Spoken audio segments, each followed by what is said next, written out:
साल था 2045 जब एक जीनियस प्रोग्रामर के लीड में बनी कंपनी ने एक अनरियल वर्चुअल गेम निकाला जिसका नाम था आरिस। ये गेम इतना बड़ा हिट हुआ कि कुछ ही टाइम में इसके यूजर्स की संख्या 1 बिलियन के पार चली गई। डेवलपर्स ने एक इवेंट भी लॉन्च किया जिसमें अगर कोई बंदा एक स्पेसिफिक वुडन डमी को बस 10 बार मार के तोड़ दे तो उसे सीधा 50 लाख का प्रीमियम गेम कैप्सूल फ्री में दिया जाएगा, और बोनस ये कि हर स्किल में बोनस पॉइंट्स भी मिलते। लेकिन मजे की बात यह थी कि गेम लॉन्च होने के 1 साल बाद तक भी कोई भी बंदा ये इवेंट क्लियर नहीं कर पाया। कस्टमर सर्विस वाले भी डर के मारे घबरा गए थे कि कहीं लोग कंपनी पे भड़क न जाएं कि ऐसा इवेंट तो कोई कर ही नहीं सकता। जब इवेंट मैनेजर ऑलमोस्ट रेजिग्नेशन देने वाला था तभी एक अननोन प्लेयर सामने आया। हाँ, वही है हमारा मेन कैरेक्टर। शुरू में तो किसी ने उस पर ध्यान नहीं दिया, लेकिन जब उसने अपनी तलवार निकाली और डमी को एक ही फेटल स्ट्राइक में बीच से काट डाला, सबकी आंखें फटी की फटी रह गईं। वो पहला इंसान था जिसने ये इवेंट क्लियर किया था। टीम लीडर ने तुरंत उसकी बैकग्राउंड चेक करवाने का ऑर्डर दिया और पता चला कि जो स्वॉर्ड उसने यूज की थी वो बस एक एपिक ग्रेड वेपन थी। मतलब बहुत बड़ी चीज नहीं थी, लेकिन लोगों को और भी ज्यादा इंटरेस्ट इस बात में आ गया कि इतनी सिंपल वेपन से कैसे तोड़ दिया उसने डमी को। दूसरी तरफ उस क्वेस्ट को करने से पहले हमारा हीरो किम ह्युनसू एक नाइटमेयर से जागता है जिसमें वो देखता है कि उसके पापा जल रहे हैं और वो कुछ नहीं कर पा रहा। वो हॉस्पिटल लॉबी में अपने दोस्त किम जेहुन से मिलता है। ह्युनसू ने कैप और मास्क से अपना पूरा फेस छिपाया होता है। जेहुन ने मिलने को बुलाया था, लेकिन जैसे ही मिले वो मजाक में बोलता है कि तू तो बड़ा पॉपुलर हो गया है। ह्युनसू गुस्से में मास्क हटा देता है और अपनी जलने की चोट दिखाता है। तब जेहुन टॉपिक पे आता है। वो ह्युनसू से पूछता है कि क्या उसने आरएस नाम का गेम सुना है। लेकिन हमारा मेन कैरेक्टर दुनिया से इतना कट चुका है कि उसे कुछ भी समझ नहीं आता कि दोस्त क्या कह रहा है। जेहुन उसे गेम का बेसिक कॉन्सेप्ट समझाता है और बताता है कि एक बिगिनर्स ओनली इवेंट है जिसमें कोई भी सक्सेस नहीं हो पाया अभी तक। वो बताता है कि अगर इवेंट पूरा हो जाए तो भारी रिवॉर्ड मिलेगा। वो ह्युनसू को इनवाइट करता है कि चैलेंज करें। ह्युनसू हंसता है कि लाखों लोग फेल हो गए और तू सोच रहा हम ट्राई करें। जेहुन मानता है कि हार्ड है लेकिन इम्पॉसिबल नहीं। वो स्ट्रांगली बिलीव करता है कि अगर ह्युनसू साथ दे तो वो ये चैलेंज जीत सकते हैं। ह्युनसू को अभी भी सब कंफ्यूजिंग लग रहा होता है। तब जेहुन उसे एक 10 लाख वाला गेम कैप्सूल दिखाता है और कहता है चल बस ट्राई कर। ह्युनसू शॉक हो जाता है कि इतना महंगा कैप्सूल, और फिर सोचता है कि 1 बिलियन से ज्यादा लोग इस गेम को कैसे अफोर्ड कर पा रहे हैं। जेहुन कहता है कि इसमें प्रॉपर रिटर्न ऑन इन्वेस्टमेंट है और अगर सब सही गया तो फ्यूचर में ह्यूज रिवॉर्ड मिल सकता है। रियलिटी में गेम के अंदर रियल मनी सर्कुलेट हो रहा है और इसी वजह से इतने सारे लोग इस गेम में एंटर कर रहे हैं। थोड़ा फ्रस्ट्रेटेड होकर जेहुन कहता है बस कैप्सूल में घुस और गेम स्टार्ट कर। ह्युनसू फिर भी इंटरेस्टेड नहीं लगता और पूछता है ये कैप्सूल आया कहां से। जाहू बोलता है छोड़ ये सब, बस सोचना कि इससे हम जैकपॉट मार सकते। ह्युनसू डाउटफुल रहता है। वो बोलता है कि कौन गारंटी देगा कि इससे कुछ मिलेगा भी। उसे लग रहा था कि उसका दोस्त ये सब क्यों कर रहा है। तब जेहुन फाइनली बताता है कि आरएस गेम में एक ब्लैकस्मिथ क्लास है और ह्युनसू उसी ग्लोबली फेमस ब्लैकस्मिथ का इकलौता बेटा है। ह्युनसू को तब समझ आता है कि जाहू का असली मकसद क्या था। वो अपना कैप उतारता है और अपनी पूरी बर्न्ड हेड दिखाता है और बोलता है मैं क्या कर सकता हूं। असल में उसके पिता एक फायर एक्सीडेंट में जल गए थे और ह्युनसू ने उन्हें बचाने की कोशिश में खुद को जला लिया था। पिता को तो वो बचा पाया, लेकिन वो कभी होश में नहीं लौटे। हॉस्पिटल बिल्स के लिए ह्युनसू ने मजदूरी करनी शुरू कर दी थी।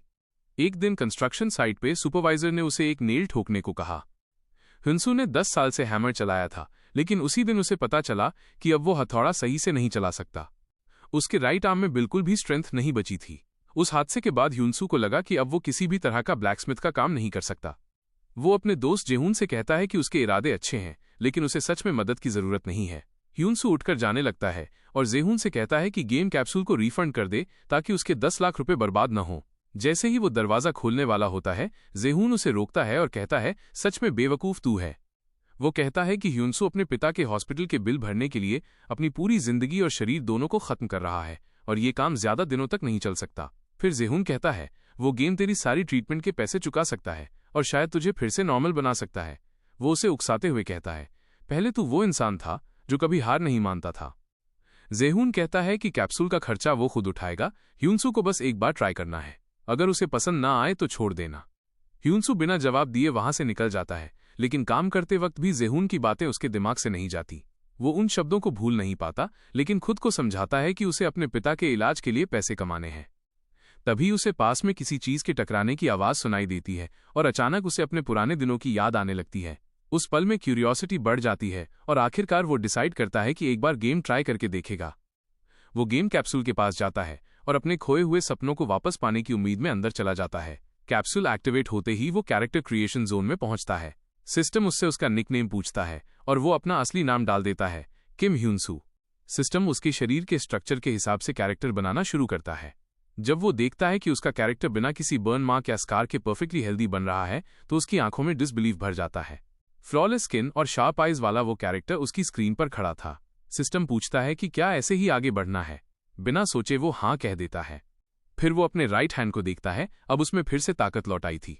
वो हल्की सी मुस्कान के साथ विस्पर करता है, जेहून, मैं तेरी ये फेवर जरूर चुका दूंगा। गेम उसे बिगिनर्स एरिया बार्डन टेरिटरी में स्पॉन करता है।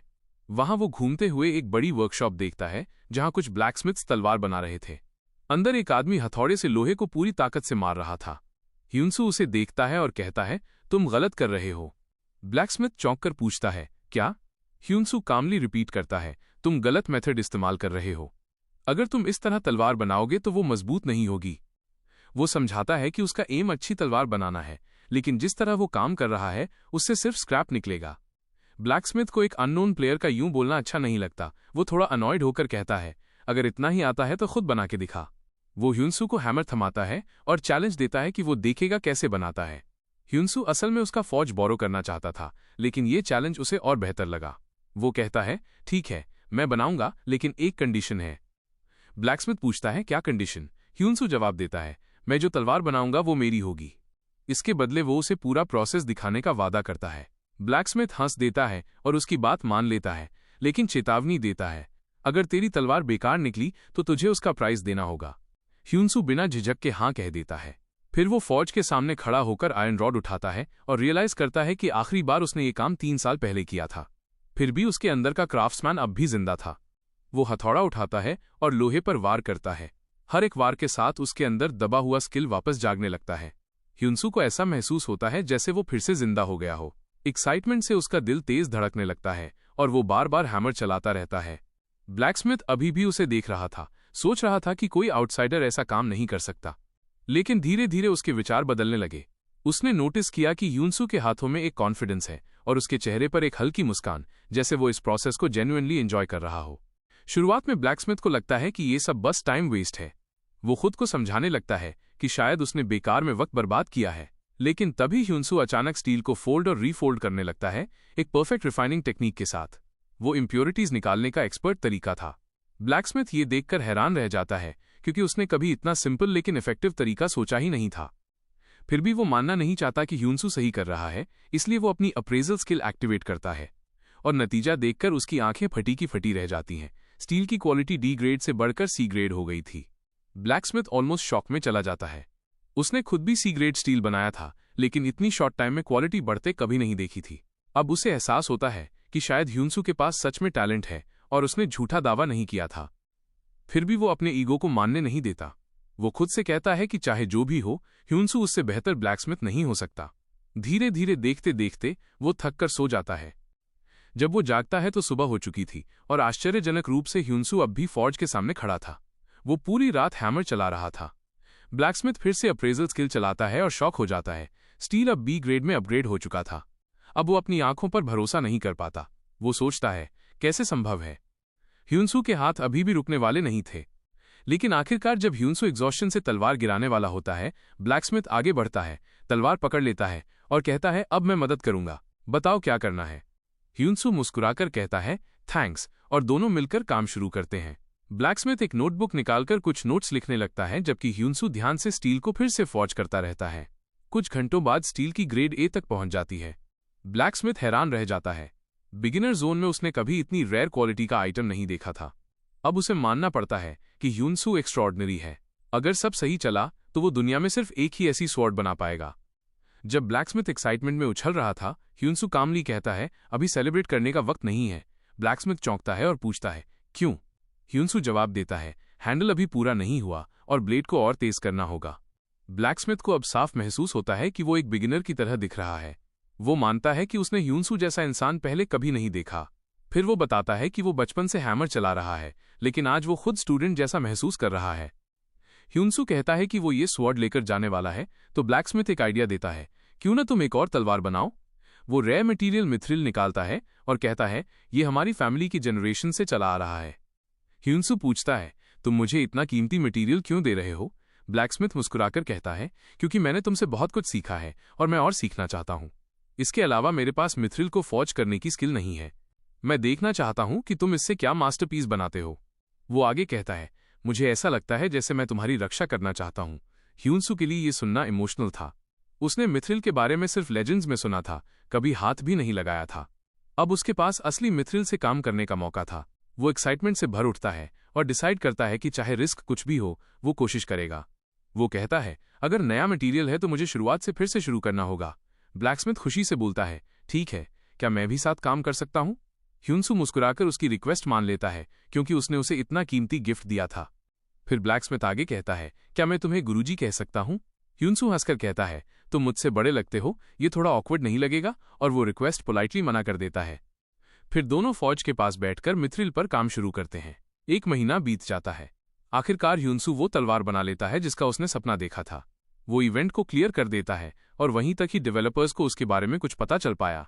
क्योंकि ह्यूनसू ने अपनी आइडेंटिटी गुप्त रखी थी, मीडिया और पैपराजी किसी को नहीं मालूम था कि वो कौन है। गेम कंपनी उसकी एक्टिविटी ट्रैक करती रहती है और पता चलता है कि वो अब ट्रेनिंग ग्राउंड में गया है। वहां गेट पर एक एनपीसी उसे रोककर कहता है, अभी तुम काफी स्ट्रांग नहीं हो, पहले रैबिट हंट करके प्रैक्टिस करो। कोच ने उसे रोकने की कोशिश की, लेकिन ह्यूनसू ने जिद की कि वो यहीं रहेगा और बोला कि वो किसी का टाइम वेस्ट नहीं करेगा। कोच वेल्स ने कहा कि जाओ और अपनी पसंद की तलवार चुन लो, लेकिन ह्यूनसू ने ठंडे लहजे में कहा कि वो पहले से अपनी तलवार लाया है और उसी का यूज करेगा। दरअसल ह्यूनसू ने पूरे 1 महीने तक बिगिनर जोन में रहकर अनबिलीवेबल फॉर्जिंग स्किल्स सीखी थी। उसी ने वहां का पहला एपिक ग्रेट स्वॉर्ड हासिल किया था, लेकिन उसकी लेवल अब भी सिर्फ 1 थी। गेम डेवलपर ये देखकर हैरान थे और बोले कि चलो देखते हैं ये बंदा गेम में कितना आगे जा पाता है। ट्रेनिंग ग्राउंड के इंस्ट्रक्टर को यकीन नहीं हुआ कि एक लेवल 1 प्लेयर अपनी खुद की तलवार से लड़ने की सोच भी कैसे सकता है। वो हंस पड़ा और बोला, तू ब्लैकस्मिथ बनना चाहता है लेकिन लड़ाई के लिए आया है। फिर उसने बताया कि ये जगह मॉन्स्टर्स से भरी हुई है और बेहद डेंजरस है। इंस्ट्रक्टर ने कहा कि ट्रेन स्वॉर्ड्समैन भी अगर खराब इक्विपमेंट ले तो जिंदा नहीं बचता। उसे ह्यूनसू की बातों से इरिटेशन होने लगी, लेकिन ह्यूनसू को फर्क नहीं पड़ा क्योंकि रियल लाइफ में भी लोग उसे अंडर एस्टिमेट करते थे। तभी ह्यूनसू ने वेल्स से कहा कि वो टफेस्ट हंटिंग कोर्स लेना चाहता है, क्योंकि वो उन सभी टॉप स्वॉर्ड्समैन को पीछे छोड़ना चाहता है जो पहले यहां से गुजरे थे। वेल्स को गुस्सा आ गया और बोला, ठीक है, अगर तुझे इतना भरोसा है तो मैं तुझे एक स्पेशल ट्रायल दूंगा। वो ह्यूनसू को एक डार्क गॉब्लिन केज में ले गया और पूछा, क्या तुझे यकीन है कि तू इसे झेल पाएगा? ह्यूनसू ने कॉन्फिडेंट होकर हाँ कहा। वेल्स ने वार्निंग दी, अगर फेल हुआ तो 1 हफ्ते तक तुझे ट्रेनिंग ग्राउंड में आने नहीं दूंगा। लेकिन ह्यूनसू ने चैलेंज देते हुए कहा, मैं सारे स्टेजेस एक बार में क्लियर कर दूंगा, बस 3 ही हैं क्या? ये सुनते ही वेल्स गुस्से से आग बबूला हो गया और चौथा गेट खोल दिया। वहां लेवल 15 के इनसेन गॉब्लिन्स मौजूद थे। अब तक कोई भी 4th स्टेज तक नहीं पहुंच पाया था। गॉब्लिन के झुंड ने ह्यूनसू पर हमला किया, लेकिन वो काम रहा। उसने टाइमिंग सही रखते हुए अपनी तलवार को परफेक्टली एम किया और एक बार में पहले गॉब्लिन को काट गिराया। लेकिन दूसरे गॉब्लिन ने उसके पेट में जोरदार अटैक किया, जिससे वो घुटनों पर गिर गया। इंस्ट्रक्टर ऑलमोस्ट बोलने ही वाला था, मुझे पता था ऐसा ही होगा। लेकिन हैरानी की बात यह थी कि ह्यूनसू ने वो दर्द झेल लिया। पिछले 1 महीने में फौज करते हुए उसने एंड्योरेंस और स्ट्रेंथ दोनों बढ़ा लिए थे। हाँ, एजिलिटी अब भी थोड़ी वीक थी, लेकिन उसका फोकस अटूट था। फिर एक और गॉब्लिन ने उसकी ओर चार्ज किया। अब ह्यूनसू डिजी था और उसकी विजन भी ब्लर हो रही थी। कोच इंप्रेस था कि वो अब तक सर्वाइव कर रहा है, लेकिन उसे लगा अब इसका अंत है। तभी ह्यूनसू ने पूरी एनर्जी के साथ अपनी तलवार उठाई और दोनों गॉब्लिन्स पर वार किया। वो एक पल में दोनों को काट गिराता है। पूरे व्यूअर्स, डेवलपर्स, स्टाफ और कोच सब डिसबिलीफ में आ गए। वेल्स अब मुस्कुराया और बोला, इस लड़के में कुछ खास है। उसने सोचा शायद इसने कहीं से स्वॉर्ड्समैनशिप सीखी होगी, लेकिन ह्यूनसू ने कामली कहा, मैं ब्लैकस्मिथ हूं और अगर मैं तलवार बनाता हूं तो उसे चलाना भी आना चाहिए। वेल्स ने उसकी आर्म पर स्कार्स देखे और समझ गया कि वो कोई साधारण खिलाड़ी नहीं है। उसने माफी मांगी और उसका रिस्पेक्ट लेवल इंस्टेंटली मैक्स हो गया। फिर उसने हैरान कर देने वाला ऑफर दिया, क्या तुम बर्सर्कर लॉर्ड बनना चाहोगे? ये लेजेंडरी प्रोफेशन था और ये सुनकर पूरे ऑपरेशन टीम की आंखें फटी की फटी रह गईं। चैप्टर 5। सभी लोग हैरान रह गए जब उन्होंने देखा कि ह्यूनसू को बर्सर्कर लॉर्ड से भी ऊपर के एक लेजेंडरी प्रोफेशन का ऑफर मिला है। ये सुनकर कोई यकीन नहीं कर पा रहा था, क्योंकि ये एक बार चुने जाने के बाद कभी वापस नहीं लिया जा सकता था। बर्सर्कर लॉर्ड वो पोजीशन थी जो सैकड़ों बर्सर्कर्स को लीड करती थी और उसे गेम वर्ल्ड का गार्डियन माना जाता था।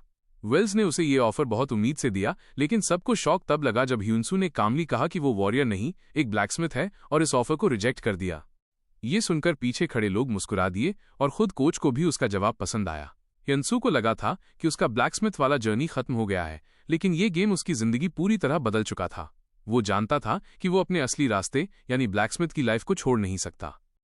तभी कोच ने उसे एक रिकमेंडेशन लेटर दिया और बोला कि लॉर्ड के कासल में जाकर किसी इंपॉर्टेंट व्यक्ति से मिलो। साथ ही उसने रिवॉर्ड के तौर पर उसे एक पुराना रस्टी आर्मर दिया जो पहले बर्सर्कर लॉर्ड इस्तेमाल करता था।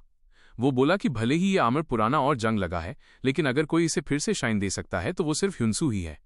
वेल्स ने उसे मोटिवेट करते हुए कहा कि जो चीजें इम्पॉसिबल लगती हैं उन्हें चैलेंज करते रहो, क्योंकि ऐसा करने वाला और कोई नहीं है। गेम के ऑपरेशन टीम को भी राहत मिली कि ह्युनसू ने अपने असली पोटेंशियल को खोया नहीं है। उन्हें अब पता चला कि इस गेम में गॉड ऑफ ब्लैकस्मिथ्स नाम का एक हिडन क्लास है और ह्युनसू उसी की ओर बढ़ रहा था। ट्रेनिंग ग्राउंड क्लियर करने के बाद वो विलेज एरिया में पहुंच गया और उसकी मेन जर्नी ऑफिशियली शुरू हुई। लेकिन मेन क्वेस्ट पर जाने से पहले उसे रियल वर्ल्ड में कुछ काम निपटाने थे, इसलिए वो लॉग आउट कर गया। रियल वर्ल्ड में लौटकर ह्युनसू को थोड़ा सुकून मिला कि वो गेम में धीरे धीरे इंप्रूव कर रहा है, लेकिन जब उसने अपने बैंक बैलेंस देखा तो टेंशन बढ़ गई। उसके पास हॉस्पिटल बिल्स और घर का खर्च दोनों थे। तभी उसे जायून का कॉल आया। जेहून ने पूछा कि तू ट्रेनिंग ग्राउंड क्लियर कर पाया क्या? मैं कुछ दिन बिजी था इसलिए लॉगिन नहीं किया। ह्युनसू ने कहा, हाँ, मैंने क्वेस्ट कंप्लीट कर ली और अब लॉर्ड्स टाउन में हूं।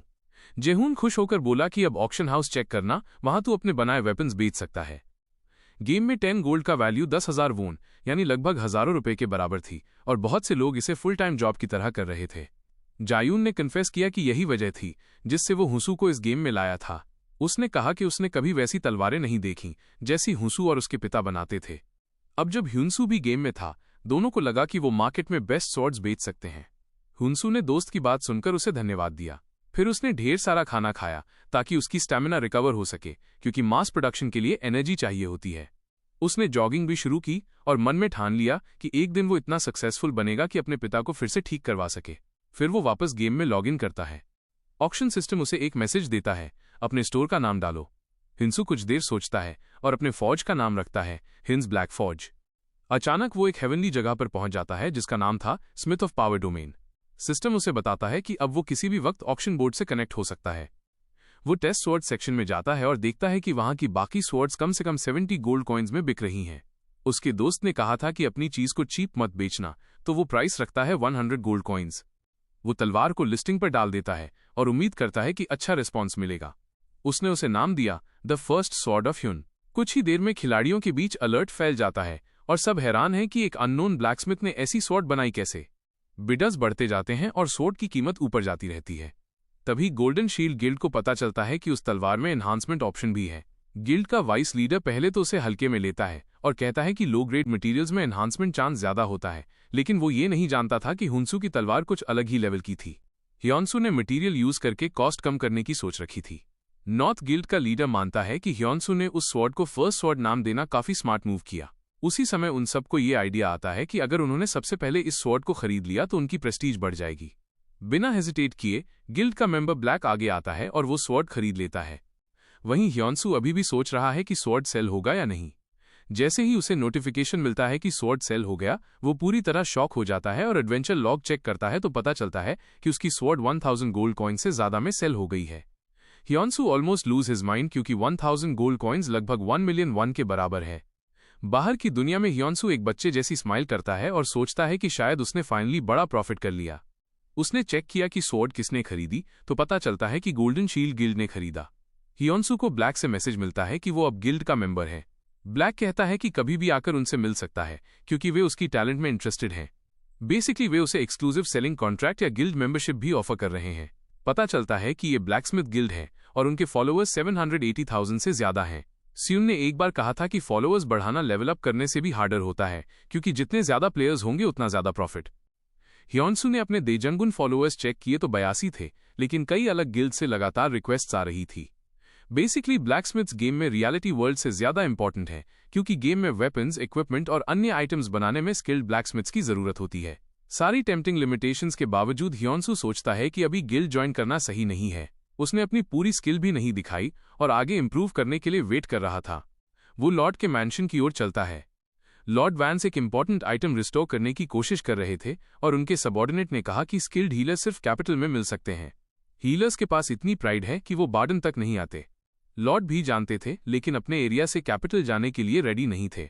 पता चलता है कि जो आइटम वो रिस्टोर करना चाहते हैं वो उनके पिता का बहुत इंपॉर्टेंट बो था।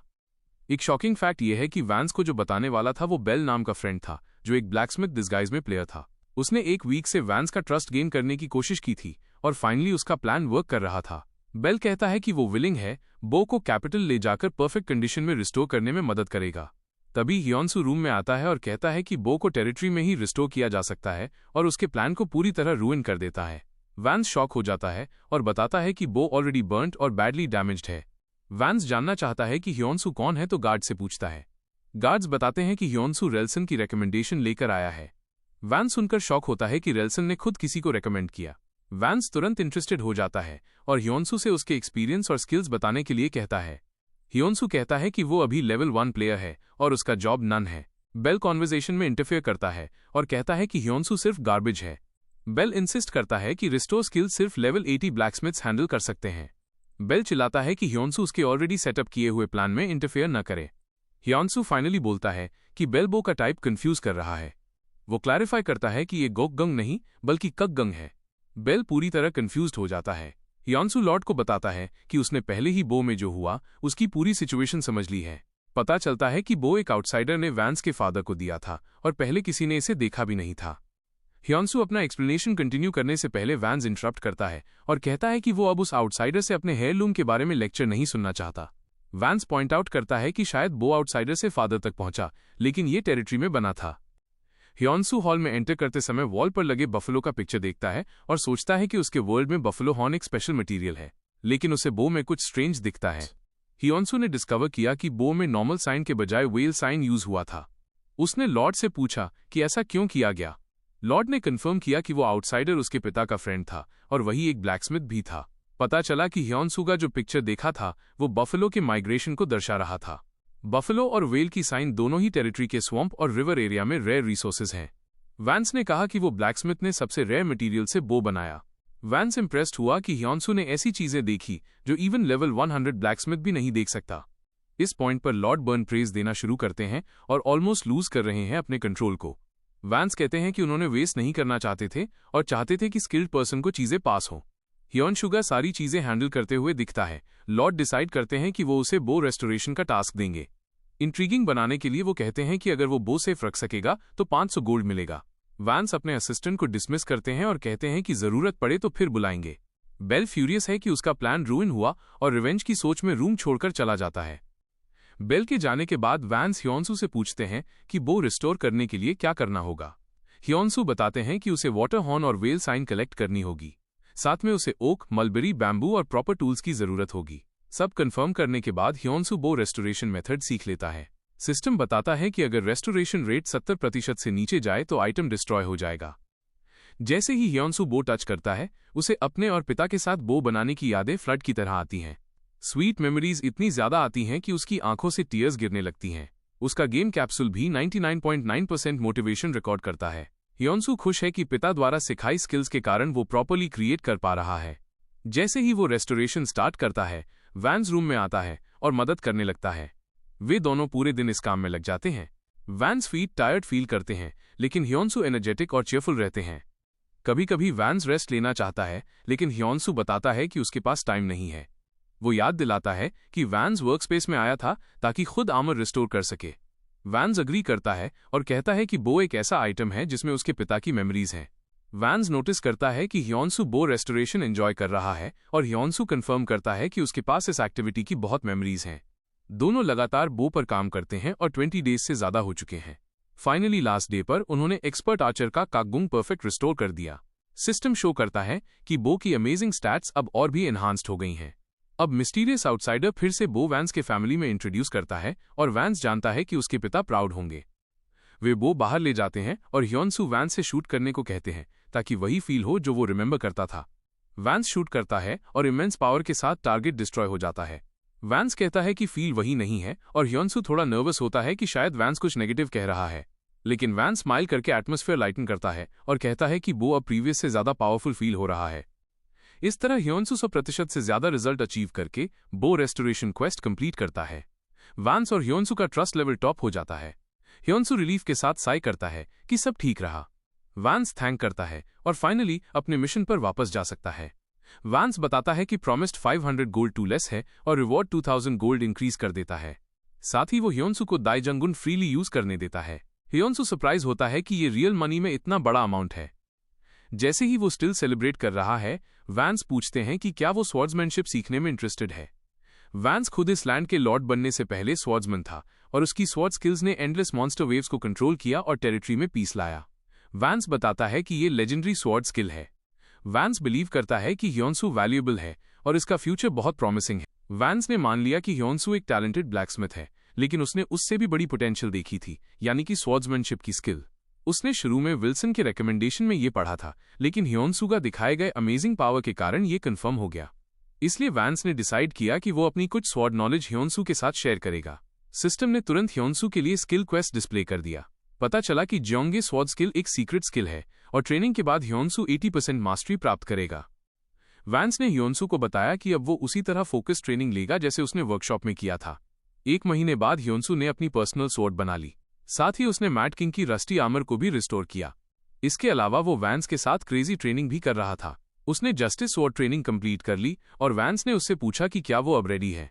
ह्योन्सू ने हाँ कहा और वैंस का मदद करने के लिए थैंक्स किया।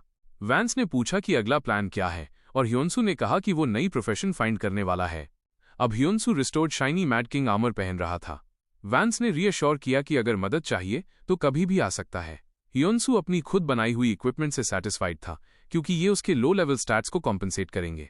अपने लिविंग एक्सपेंसेस के लिए उसने रेयर ग्रेड बो बनाई और ऑक्शन में लिस्ट किया। इस बार बो का नाम उसने ह्योन का सेकंड बो रखा। वो क्यूरियस था कि ये बो कितने में सेल होगी। बो रेयर मटेरियल से बना था और शायद दोबारा अवेलेबल नहीं होगी।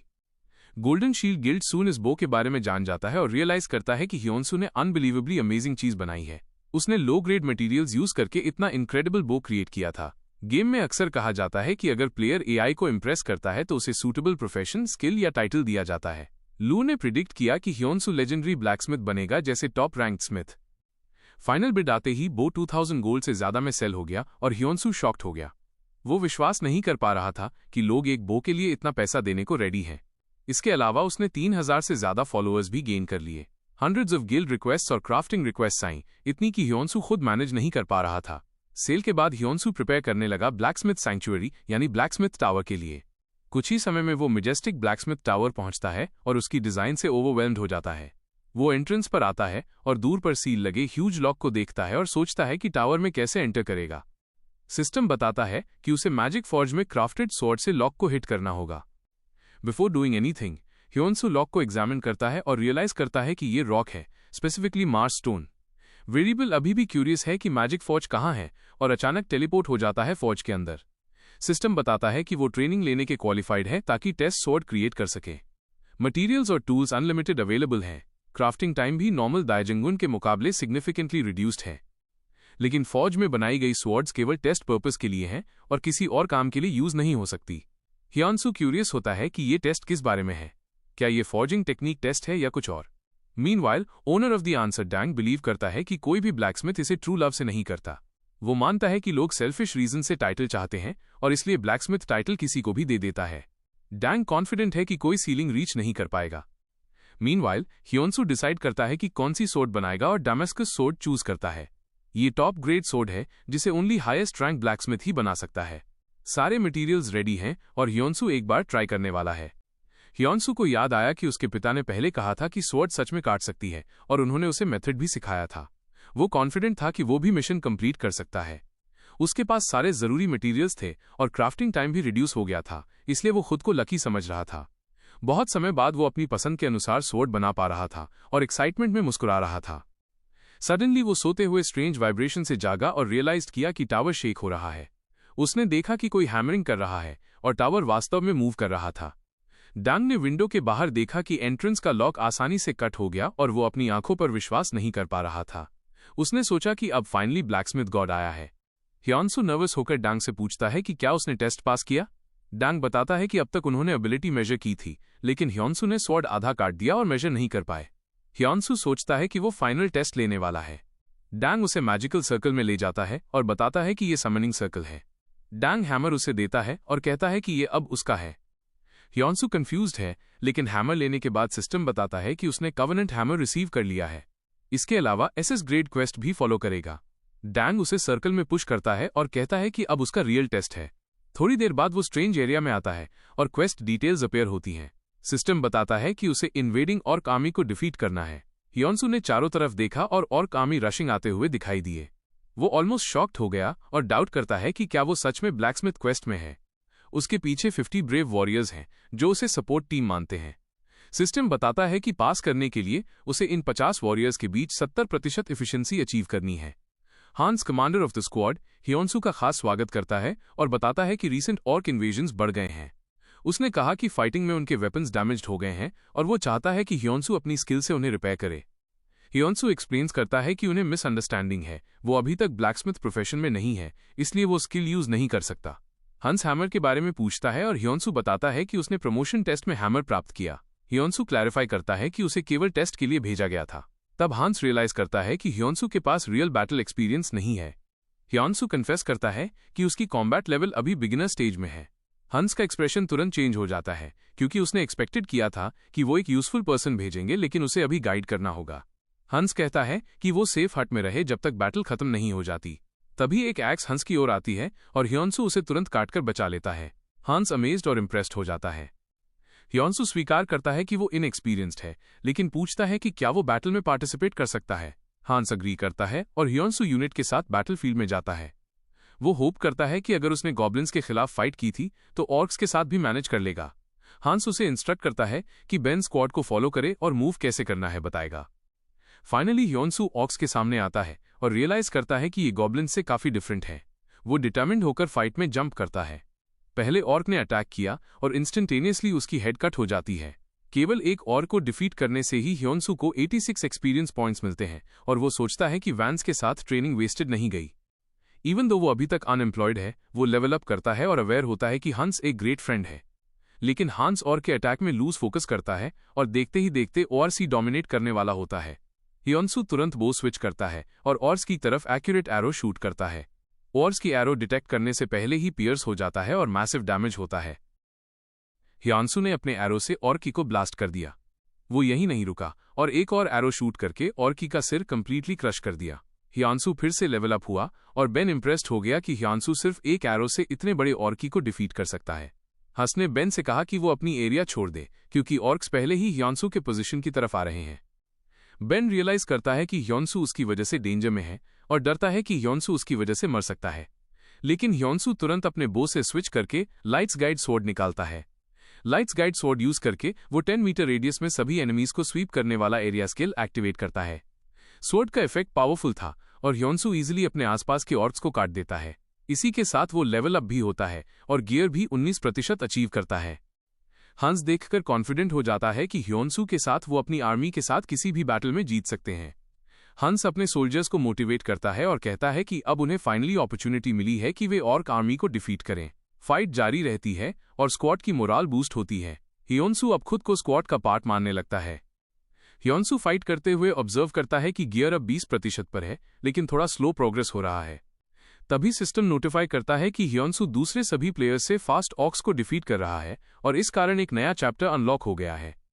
थोड़ी देर बाद वे लेवल 51 ऑर्क वॉरियर से सामना करते हैं। हांस वरीड होता है और तुरंत सबऑर्डिनेट्स को स्टॉप करने का आदेश देता है। पहले भी कई अटेम्प्ट्स हुए थे, लेकिन ऑर्क वॉरियर को कभी डिफीट नहीं किया जा सका। सिचुएशन टेंस थी क्योंकि ऑर्क्स ऑलरेडी चारों तरफ थे। हंस डरता है कि उसने अपनी एक्सेसिव जील की वजह से एनिमी लाइंस में आ गया। तभी बेन अपने सोल्जर्स को इनकरेज करता है और कहता है कि वे ऑर्क्स को डिफीट करेंगे। हांस एग्री करता है क्योंकि अब स्क्वाड भी एग्जॉस्टेड है और वो ऑर्क्स से परेशान है। हांस हिल पर खड़ा होता है और देखता है कि ऑर्क्स रश कर रहे हैं। वो डिसाइड करता है कि वो एरो शूट करके उन्हें स्टॉप करेगा। हांस एरो शूट करता है, लेकिन ऑर्क वॉरियर के हेलमेट पर बाउंस हो जाता है। स्क्वाड ने सोचा कि उन्हें रिट्रीट करके न्यू स्ट्रैटेजी बनानी पड़ेगी, लेकिन हंस ने बोल्ड मूव किया और ऑर्क वॉरियर अटैक करने के लिए हेड ऑन गया और अपनी पुश हैंड लूज कर दी। हंस अब ऑर्क्स की मर्सी पर डिपेंडेंट हो गया और हियोन्सू उसके पीछे दौड़ता है। वो होप करता है कि हांस अलाइव हो। वे ऑर्क्स से सराउंडेड है। हांस सिवियरली इंजर्ड है, लेकिन सोल्जर्स के साथ सेफ है। हियोन्सू ने अपनी फुल एफर्ट ट्राई किया, लेकिन ऑर्क वॉरियर को पेनिट्रेट नहीं कर पा रहा। उसने रियलाइज किया कि अगर फाइट ऐसे ही जारी रहा तो ज्यादा कैजुअलिटीज होंगे, इसलिए उसने इमीडिएटली सोल्जर्स को ऑर्डर दिया कि डिफेंसिव फॉर्मेशन लें और पीछे फॉरेस्ट की तरफ रिट्रीट करें। उसने सोल्जर्स को अश्योर किया कि वो खुद पीछे फॉलो करेगा। बेन ऑर्डर्स रिपीट करता है और कहता है कि कमांडर को सेफ जगह पर ले जाना होगा। सोल्जर्स फॉरेस्ट की तरफ दौड़ते हैं, लेकिन बेन पीछे रहकर कहता है कि फॉरेस्ट में फास्ट रन करना आसान नहीं होगा। बेन समझता है कि ये सिर्फ थोड़ी समय डिले देगा। हियोनसू रियलाइज करता है कि उसे सिर्फ 5 मिनट्स चाहिए और बेन से पूछता है कि क्या वो और सोल्जर्स 5 मिनट्स तक होल्ड कर सकते हैं। बेन गारंटी देता है कि यस, वे 5 मिनट्स सर्वाइव कर सकते हैं। हियोनसू ऑर्क्स की आर्मर के बारे में सोचता है। उसे लगता है कि एरो पेनिट्रेट नहीं कर पाएगा क्योंकि बहुत स्ट्रांग है। वो डांग्स हैमर इक्विप करता है और पता चलता है कि ये एपिक आइटम है। ये हैमर क्राफ्टिंग टाइम भी रिड्यूस करता है। बेन और रिमेनिंग सोल्जर्स ऑर्क्स के साथ फियर्स फाइट कर रहे हैं। हियोनसू कुछ ऑसम प्लान प्रिपेयर कर रहा है। ऑर्क से फाइट में एग्जॉस्टेड होने के बावजूद बेन की टीम रेडी है जब तक हियोनसू प्रिपेयर हो जाए। बेन पूरे बॉडी में इंजरीज के बावजूद सोचता है कि बस 5 मिनट्स होल्ड करने होंगे। तभी वे बेडनॉक वॉरियर से सामना करते हैं और नियरली मार ही दिए जाने वाले होते हैं कि अचानक एक पावरफुल प्रोजेक्टाइल ऑर्क वॉरियर की तरफ शूट होती है। प्रोजेक्टाइल हिट करता है और ऑर्क वॉरियर की आर्मर कंप्लीटली डिस्ट्रॉय हो जाती है।